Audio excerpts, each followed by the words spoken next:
Welcome to the Book Binge. I'm your host, King Crusoe. You can call me KC, and today's video is probably going to be a little bit over-enthusiastic, all things considered, especially with regards to what I'm hoping I might manage to be able to read in May, but let's just kind of take it as it goes, just kind of deal with what I've got planned and see what ends up working out. You know, April was certainly a month. Notably, I finally started my new job halfway through, and you can definitely see a little bit of a difference between what I read prior to that and a trip that preceded it as well, which was all, you know, incredible. Like, I got through a lot of stuff, and then my reading after that has been a little bit more muted, even though I have managed to be consistent, and to be fair, part of the reading is job related. So, you know, there's a lot to talk about today, so let's just go ahead and jump into it, starting, of course, with last month's reads like normal. And the first thing that I gotta talk about is A Memory of Light by Brandon Sanderson, which technically I did start in the last few days of March, but I read through the rest of this very quickly. I think I took 9 days, if I'm not mistaken, to read all of A Memory of Light, and that's incredibly fast for me. Like, the only comparable reading pace I can think of off the top of my head was when I read Dark Tower 7 back in like July of 2022, if I'm not mistaken, and I read that book in 7 days. The difference is that The Dark Tower is 250,000 words, and this is 350,000 words, so yeah, the average is a little bit different there, and also you have to take into consideration the fact that, like, the first 2/3 of this book or more, I read, you know, pretty normal pace for me. Like, it was still an accelerated pace for sure, but like, it wasn't like too insane. It was the fact that I read the last 290 pages all in one day, and that's not something I ever do. But so I got through that. It was incredible close to the book, but I've talked about Wheel of Time enough at this point on the channel between like my bi-weekly update videos, and also I have plenty more Wheel of Time stuff coming out this month to talk about that book and the end of the series and other stuff like that, that I'm just not going to waste too much time talking about it in this video. But needless to say, I really liked the end to the Wheel of Time, like a lot. Memory of Light is like this close to being top 3 Wheel of Time for me, so that should put into enough perspective in a relatively limited time frame how I feel about that book, generally speaking. The other book that I did get through in April was The Sparrow by Mary Doria Russell in the Red Company. We did a read-along for this book in April, and I wasn't sure how if I was going to get to it, but I did get to it for the last couple weeks of the month. This is kind of what I was referencing when I said that I started my new job, but I have managed to be able to read consistently since then, despite that, and this was the main thing that I did read in that time, being consistent since then. And The Sparrow is legitimately incredible. Like, let's put it this way, there's not really like a particular feeling that you can just use to describe what this book is doing or how it affected me. There might be a word in German for it, because there's a word in German for just about any specific thing. But The Sparrow is a book that I could not stop reading. Like, it was an addictive read. I just was so pulled in and enticed to keep going at every moment, but also at the exact same time it was a struggle to continue reading because of how existential it is, because of how much dread it exudes. And like, it's one of those things that's just like, I hate that I'm continuing to read this, but I can't not read it. It's a book that I hate to love because of just how affecting it is, but it's so good, right? Like, it was just an incredible experience. And as far as all of my like novel related reading stuff goes, those were the only 2 complete books that I got through this month, but I did get through quite a bit of shorter stuff, notably starting my new job working for Christopher Rocchio. I have been reading the new Doomsong stuff as he's been writing it in the meantime, so I'm approximately a quarter of the way through the new Doomsong book. But, you know, to be fair, Christopher's not even halfway through writing it, so I'm just, you know, a quarter of the way through the book, or approximately approximately a quarter of it, and it's been an experience. I'm not going to say anything more than that, because I pretty much can't. But it's been an experience, and nobody is ready for it, I'm sure. As for short story related type of stuff, mostly just kind of along the lines of the Wheel of Time thing. You know, I finished A Memory of Light, and then a couple weeks later I went back and read some bonus short material from the series, like the additional prologue to Eye of the World titled Ravens. I read that because that wasn't in the edition of the book that I read a few years back, so I went back and read that. I read the like sort of in-world lore document called The Strike at Shale Ghoul about the end of the Second Age, and that was pretty solid. I liked both of those, but didn't feel like either of them was necessarily super necessary. In plenty of ways, they're kind of redundant to the series, so they're not really necessary. But there's also some bonus material that was cut from A Memory of Light. Things like River of Souls, which is a canon sequence of scenes that was cut from the book for pacing reasons, which I really like and really wish had been in the main series in some capacity, even though I understand why it wasn't in A Memory of Light. And then A Fire Within the Waves, which is a non-canon sequence of scenes that's like novella length that was cut from the book because it wasn't really clicking the way that it needed to be while writing, even though I really wish that it had managed to click in the way that it needed to while writing, because I think that the material that is there, some of it gets repurposed into the final book, but whatever's in A Fire Within the Waves that is also repurposed in the final book, it is better within this cut content that it is in the final book. So like I find myself a bit disappointed that A Fire Within the Waves is not the way that the actual book went, but you know, it is what it is. I enjoyed all of that stuff.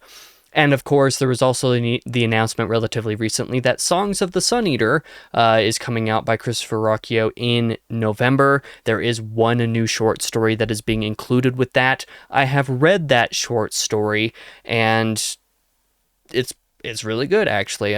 I might have gotten a little bit more out of it than I think most other people will, but that's a story for another time. I'll make a video more or less specifically about Songs of the Sun Eater a little bit closer to release, so probably come like October or something like that. We shall see. That is everything that I got read in April, however. That already took a little bit longer to get through than I thought it would, so let's talk about my book of the month and just briefly expand on my thoughts on The Sparrow a little bit. This is the second book, at least the second book. I don't think there's been a third book this year that's made me cry, but this is at least the second book this year that has made me cry for very personal, emotional, spiritual, existential reasons. Just a lot of the thematic content of this book is so heavy, and just it's so much, but it's stuff that I really appreciated. You know, the reason why this book is called The Sparrow, you're not going to know why it's called The Sparrow. You're probably going to be confused why it's called The Sparrow until basically the last chapter, when it becomes obvious why it's called The Sparrow. And the reason why it is called The Sparrow is what finally made the book make me cry, basically, is how I'll put it. Like, I was already experiencing all the dread, all the emotion, all the,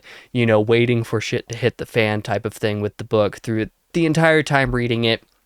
But it was the last chapter when everything managed to break me, basically. And yeah, that book punched me right in the gut. I don't even know if it was the best way possible, really. Like, it was it was an experience, but it's very, very good. I'm very glad that my fellow Sun Eater fans convinced me to read it, because yeah, topically there are some thematic things that are somewhat similar between Sun Eater and The Sparrow. Not necessarily in the way they're explored or even in the conclusions that they come to, but there's some certain topical things that are similar, and yeah, it was really good. I'm really, really glad that I read it. But that brings us into this month's reads, what I plan to get through this month, and this is what I was saying at the beginning of the video of, I may be a little bit overly enthusiastic here, because what I already have in the TBR section is a little bit much. You know, it'll be a solid month if I get through what I have planned here, but then I also have a maybe read if I have time section to come after this. But what do I plan to read in May, basically? Well, at the time that this video releases, I will be in the midst of The Color of Magic by Terry Pratchett, the first Discworld book. I've started a little mini read-along with several friends, going through at least the first 6 books of the series. I'm going to be reading the first 6 books of Discworld this year, so that kind of spoils like part of my TBR for the next like 5 months. I'm going to be doing 1 book of this a month for the first 6 books this year, and then we'll determine at that point what my TBR regarding Discworld looks like come 2027, for example. But so I'm going to be reading the first book. I'll be right in the middle of it at the time that this video comes out. And I'm looking forward to next month when I can update you guys on my reaction to that, because I'm sure there are some people who aren't particularly confident in my starting with that book, but it's okay. I have a few friends who I'm reading it alongside, so it ought to be at least a little bit more fun because of that and because of the discussion that we'll have. So there's that. Another buddy read that we're going to be doing immediately after that. That's basically what my plan is to read this week, is The Color of Magic. Next week, my plan is to read The Hobbit, or reread The Hobbit. If you have been on my channel for all the 4.5 years that it has existed at this point, near 4.5 years, The Hobbit, I'm pretty sure, was my very first book review that I actually ever did on the channel. I think it's like episode 2 of the Book Binge or something like that. So for all intents and purposes, this is, you know, a little bit of a throwback for my channel. I'm rereading this. I really wanted to reread this, and I'm rereading it alongside a couple of friends, one of them being Reen, who has not read Lord of the Rings yet. We're going to be rereading Lord of the Rings. I'm going to be rereading Lord of the Rings later this year while he reads it for the first time. And I decided just kind of randomly a handful of months back, it's like, I want to reread The Hobbit as well. So we decided to throw this in for February. Good grief. February is probably the time when we decided to throw it into the schedule. This is also going to be read in May. It should be pretty short. I'm looking forward to doing that, and also doing it immersively this time instead of just eyeball reading. I'm going to be doing that immersively alongside the Andy Serkis narration, so I'm really looking forward to that. After I'm through those 2 books will be another Stephen King book. It's been a little bit since I've read one of these. It's been a handful of months anyway, and I'm looking forward, well, I don't even know if I'm actually looking forward to this, to be brutally honest with you, because it's going to be Roadwork that I read next, the 3rd book in this collection, because I've already read and reread both Rage and The Long Walk. I first read those back in 2020 and reread them like in, I don't know, 2024, I think, and I reviewed them on the channel. Roadwork I started reading in 2020 at the time that I also read the other 2 books, but I didn't make it very far. I'm not going to say it was an intentional DNF because I didn't like it, but it is definitely true that I was not into the start of Roadwork anywhere near as much as I enjoyed either Rage or Long Walk to start. Might be unfair memories, but because I do want to go through all of Stephen King's material, and I have like an approximate schedule of, it's not quite release order, chronological release order, whatever you want to call it, but it's pretty close. Roadwork is the next book up for me to read, and we'll see how it goes. I'm basically going to be restarting Roadwork this month and see how I feel about it. That's another one that's kind of like Color of Magic, where I'll pretty excited for a month from now when I cover all of these books in my next wrap-up, just to see how I react to, you know, some of these, because Color of Magic could go who knows whatever way, and Roadwork, I would not be surprised if I wasn't super into it, because I was not into the way that it was starting back in the day, and it's also definitely not one of King's more popular books. So there is all of that. Of course, I'll continue reading the first Doomsong book as Christopher continues writing that. I'm going to be taking a trip at the end of this week, actually. Basically, over the next 4 days, I'll be out of town. But come next week, when I start working again, Christopher will probably be somewhere around halfway through the book, I think. That's his plan anyway. And so I'm going to be working on that this month as well, just working to get up to the halfway point so we can do some world and lore related stuff and collecting things for my job. So that'll be exciting. But otherwise, the only other things that I've got on the docket is I've been meaning to read Percy Jackson's Greek Heroes, especially since I read The Greek Gods pretty recently. And so I would like to get through that in May. I wanted to get through it in April, it just didn't happen, so this will probably be the other thing that I read. I'm betting at this point that Color of Magic will take me, maybe not the full week, but it'll take me a little bit of time. I'll probably read this in between some stuff. The Hobbit will take me next week, and then Roadwork will probably take me the week after that. At this point, I'm anticipating that Percy Jackson's Greek Heroes will take me the last week of the month, and theologically speaking, I technically got 13% of the way through Exodus in April, but it was basically no progress at all things considered. I would like to get through the rest of Exodus and move on into Leviticus, because I've fallen off the train of reading the Bible this month, so that's something that I'm not particularly happy with. That is my plans for May. Alas, however, this video isn't quite over. It can be over for you if you don't want to continue watching, but if I have time, there are a few things that I might, just try to throw into the schedule. If I happen to have time over a handful of days to just throw an extra book in, to fit an extra book in, basically, depending on how long these other books take me, because some of them probably aren't going to take very long. The Hobbit, not going to take very long. Color of Magic, almost certainly not going to take very long. So considering all of those facts, what could I see myself inserting into the month? The main couple of things are actually a couple books that I just received recently. One of those is Children of God by Mary Doria Russell, which is the sequel of The Sparrow, because I enjoyed The Sparrow so much, and because I just got this delivered as well, and because this is actually a little bit shorter than that. If I have time, I could see myself very much just reading that to be through the duology, because why not, I guess? So I may do that. And then the other thing that I'm considering doing is Daughter of Shrikes by A.J. Drummond, the second book of Oathbreaker. I just reviewed the first book last week because that was when the second book was coming out, and the first book was really good. If you want short, dark fantasy, you should read Oathbreaker, and so we did that first book as a read-along in the Red Company as well.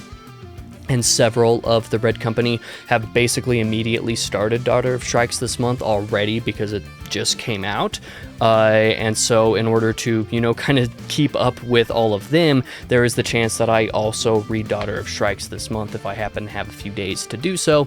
We shall see. And then, of course, I am also still trying to fit in Eaters of the Dead at some point, because Eaters of the Dead is really short, and I would like to get through that before too long so that I can actually have this omnibus done. But, as I said at the start of this video, a little bit of an over-enthusiastic reading month as far as my potential plans go, but we shall see what happens. In either case, I appreciate you watching this video if you did. For now, I've been your host, King Crusoe. You can call me KC. I hope your reading month goes incredibly. I hope mine does too. And I also hope to see you guys in the next video.